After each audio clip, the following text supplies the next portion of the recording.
एक राह रुक गई तो और जुड़ गई, मैं मुड़ा तो साथ साथ राह मुड़ गई। हवा के परों पर मेरा आशियाना, मुसाफिर हूँ यारो, ना घर है ना ठिकाना, मुझे चलते जाना है,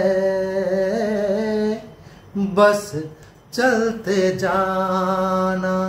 मुसाफिर हूँ यारो, ना घर है ना ठिकाना, मुझे चलते जाना है, बस चलते जाना। তো গুড আফটারনুন, তোমাদের সবাইকে ওয়েলকাম আজকের ভিডিওতে। আজকের থাম্বনেল দেখে তোমরা আইডিয়া করেই নিয়েছো যে আজকে আমি যে রেসিপিটা তোমাদের সঙ্গে শেয়ার করব বলেছিলাম সেই রেসিপিটা নিয়ে চলে এসেছি। তো দেরি করব না, চটপট রান্নাঘরে যাই, কারণ এখন লাঞ্চের পর এইটাই হচ্ছে টাইম প্রিপেয়ার করার জিনিসটা। আর কি সেটা বুঝতেই পেরেছো হয়তো অনেকে। কাস্টার্ড আর আমার পেছনের ওই লাইটটার অবস্থা দেখেছো, সেই ভূতের সিনেমায় যেরকম দেখায় না সেরকম হচ্ছে। এটা চার্জ গেছে আর কি, চার্জ দিতে হবে। এনিওয়ে চলো রান্নাঘরে যাই, গিয়ে তৈরি করে ফেলি চটপট দারুণ স্বাদের ফ্রুট কাস্টার্ড। তো ফার্স্টে আমি এখানে একটা ননস্টিক কড়াই চাপিয়ে দেবো, মানে আমি এটাকে জেলে নেব।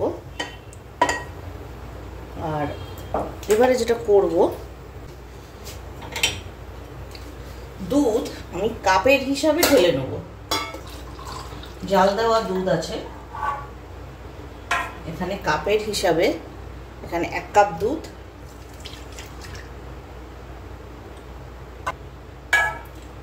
দু কাপ দুধ, আর মোটামুটি আমার দেখো 2.5 কাপের একটু বেশি হলো দুধটা।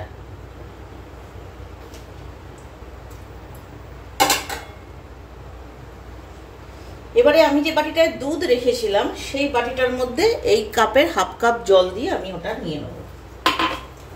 আচ্ছা, এই দুধটার মধ্যে এবারে আমি দিয়ে দেবো সামান্য চিনি।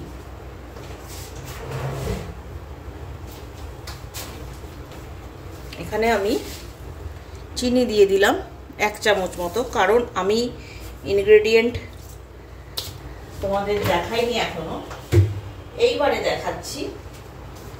আঁচটা কিন্তু আমার এখানে কমানো আছে গ্যাসে। দুধ চিনি ইনগ্রেডিয়েন্টে গেল। এবারে ফ্রুট কাস্টার্ড সেহেতু ফ্রুটস তো লাগবেই, তার মধ্যে আমি কিছু ড্রাই ফ্রুটও নিয়েছি, কাজু কিশমিশ। এখানে বেদানাটা মিসিং আছে, কারণ আমি বেদানাটা ভালো পাইনি বাজারে। তো যেহেতু লাল টুকটুকে বেদানাটা হলে না দেখতেও ভালো লাগে, খেতেও ভালো লাগে, তো সেই জায়গা থেকে বেদানাটা এখানে বাদ আছে। তোমরা কিন্তু অবশ্যই ট্রাই করো বেদানা দেওয়ার, না দিলেও চলবে, টেস্ট একই হবে। আর রয়েছে এখানে কাস্টার্ড পাউডার, আর যেটা আমি ওপর দিয়ে গার্নিশ করার জন্য দেব আমুলের এই মিঠাই মেট, সেই জন্য কিন্তু আমি চিনিটা এখানে কম ইউজ করলাম। এবারে একটা হাতার সাহায্যে আমি এটাকে একটা ভালো করে জাল দিয়ে নেব। দুধটা আমার উষ্ণ গরম ছিল।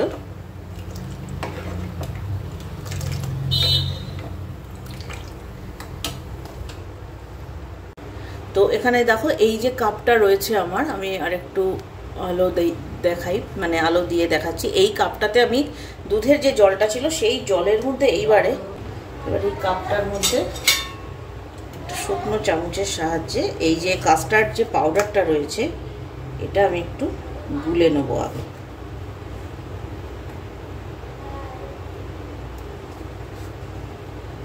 মোটামুটি আমি এরকম বড় চামচের 3 চামচ দিলাম, দিয়ে এটাকে একটা আগে ঘন আমি গুলে নেব। এভাবে জলে গুলে নিয়ে কিন্তু আমি দুধের মধ্যে মেশাবো। ডাইরেক্ট দিলে লাম্পস একটা ক্রিয়েট হয়ে যায়, সেই জন্য আমি ডাইরেক্ট দেবো না। কালারটা কি সুন্দর এসছে দেখো। আর আমি এটা ভ্যানিলা ফ্লেভার ইউজ করেছি, জেনারেলি ভ্যানিলাটাই হয় কাস্টার্ডের।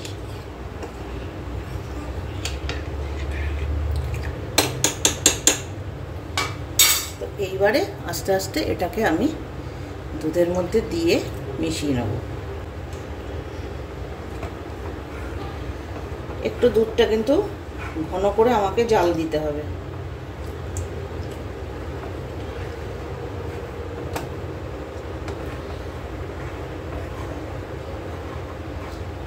অলরেডি গাঢ় ভাব চলে এসছে। ফ্লেমটা আমি এখানে অফ করে দিলাম।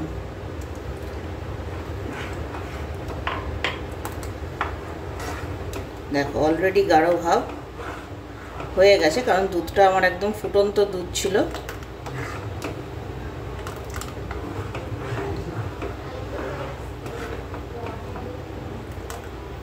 একদম সুন্দর। এবার কিন্তু এটাকে ঠান্ডা করে নিতে হবে। একদম যেই কনসিস্টেন্সিটা আমার দরকার সেটাই কিন্তু আমি সঙ্গে সঙ্গে পেয়ে গেছি। দেখো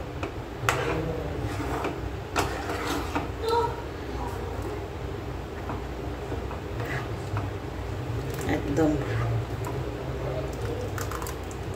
এরকম হতে হবে, হালকা থিকনেস থাকবে। এবার আমি এটাকে ঠান্ডা করে নেব। তো এখানে আমার কাস্টার্ডটা একদম ঠান্ডা হয়ে গেছে। তো আমি এই কাঁচের বোলটায় ঢেলে নিচ্ছি। থিকনেসটা দেখো একদম ঠিক যেরকম দরকার সেরকমই কিন্তু হয়েছে। এগুলো হচ্ছে একদম প্রপার গ্রীষ্মের খাওয়া দাওয়া, বুঝলে? তোমরা কারা কারা বাড়িতে কাস্টার্ড করো বা খেতে পছন্দ করো অবশ্যই কমেন্ট সেকশনে আমায় জানাবে। আর যদি না কেউ করে থাকো এখন অবধি, করে জাস্ট খেয়ে একবার দেখো, দুর্দান্ত দুর্দান্ত। তো এগুলো আমি পরিষ্কার করে একটু নিয়ে নিচ্ছি। হালকা একটুখানি গরম থাকতে থাকতেই আমি ঢেলে নিলাম আর কি এটার মধ্যে, কারণ আমি মিল্কমেডটা এর উপর দেব।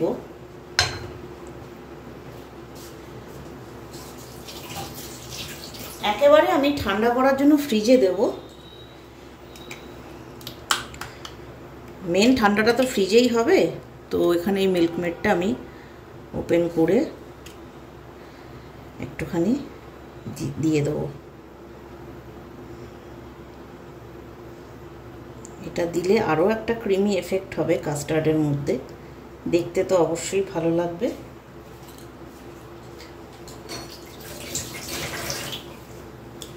আর এবারে দিয়ে দেবো আমার কেটে রাখা সমস্ত ফলগুলো, কিশমিশ, কাজু, এখানে শসা, কলা, যার যেরকম ফল ভালো লাগে। আঙুর দেওয়া যায়, বেদানা তো অবশ্যই ভালো। আর এখন আমের সিজন, আম তো মাস্ট দিতেই হবে। লিচু দেওয়া যায়, সব রকম ফলই মোটামুটি দেওয়া যায়। আমি বেদানাটা একটু মিস করছি, কারণ আমি বেদানাটা তোমাদের বললাম ভালো পাইনি। তো সেই জায়গা থেকে বেদানাটা মিস করছি। তো বাকি একদম পারফেক্ট আছে আমার ফ্রুট কাস্টার্ড। তো এইটাকে আমি এখন একদম ফ্রিজে ঢুকিয়ে দেবো। 2 ঘন্টা আমি মোটামুটি রাখবো, মানে একটুখানি জমাটো বাঁধবে। আর টেস্টগুলো মানে ফলের মধ্যে ফলের টেস্ট একটু মিক্স হবে, সব কিছু একটু টেস্টগুলো ঢুকবে আর কি।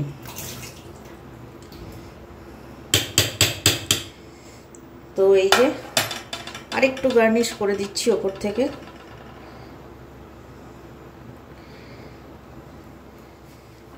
এই যে কেমন দেখতে হয়েছে অবশ্যই কমেন্ট সেকশনে তোমরা জানাবে। এবারে এটাকে আমি ঢাকা দিয়ে দেবো, দিয়ে রেখে দেবো ফ্রিজে। তো চলো আজকে মঙ্গলবার, সৌভিকবাবু বাড়িতে, ওনাকে একটু এটা টেস্ট করতে দিই, দেখি ফিডব্যাকটা কি আসে। খেয়ে বলো কি এটা। এই মাত্র করে আনলাম।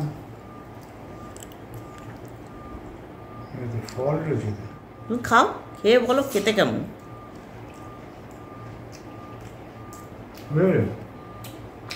কাস্টার্ড, কাস্টার্ড, হ্যাঁ ভালো বানিয়েছো। কাস্টার্ড, ফ্রুট কাস্টার্ড সেই অনেক বছর বাদে করলাম। হ্যাঁ, আর এটা খেলে বেশ পেটও করতে হয়। হ্যাঁ, মেয়েটাকে বিকেলে দেবো টিফিনে। বিকেলে কিছু খেতে চায় না, বেটা আজকে বাড়ি থাকবে, আজকে খাবে। ঘুম থেকে উঠলে মিল্কমেড ছিল একটু দিয়েছি, মিষ্টিটা কি আরেকটু লাগতো না? না না না একদম ঠিক আছে, ভালো আছে। দারুণ, আমটা খুব ভালো হয়েছে।